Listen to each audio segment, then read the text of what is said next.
Али Имран сүресі 95-102 аяттар. Алла ақиқатты паш етті. Ибрахим көрсеткен ханиф дінмен жүріңдер. Ол еш уақытта көп құдайшыл болмаған деп айтқан. Уа Мұхаммед, оған Алланың салауаты мен сәлемі болсын.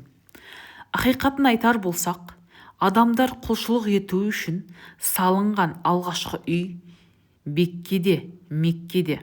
Ол ерекше қасиетке ие болған мекен. Бүкіл ғалымдар үшін бағыт көрсетуге қызмет етеді. Соның өзі айқын мұғжиза. Оның ішінде Ибрахимнің мақамы да бар. Ол шаһарға кірген адам баласы қауіпсіз жағдайда болады. Жағдайы бар адамдар үшін қағбаға барып, Алла алдында қажылық жасау парыз.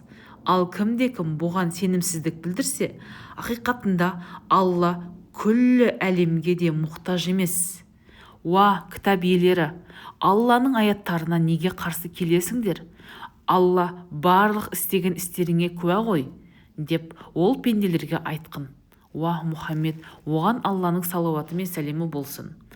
Уа кітап иелері, сендер неге иман келтіргендерді Алланың жолынан қайтарып жатырсыңдар? Өздерің куә бола тұра, сол жолды терістеп көрсеткілерің келеді.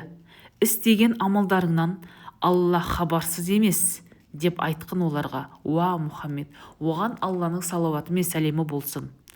Уа иман келтірген жандар, егерде кітап иелерінің ішіндегі бір топтың сөзіне бойынсынсаңдар, сендерді иманнан тайдырып, кәпір қылып жібереді.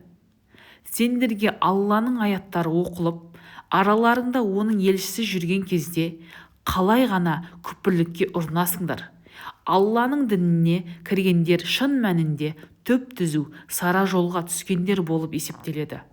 Уа иман келтіргендер, Алланың қаһарын туғызудан шынайы түрде қорқыңдар және мұсылман күйде ғана өліңдер.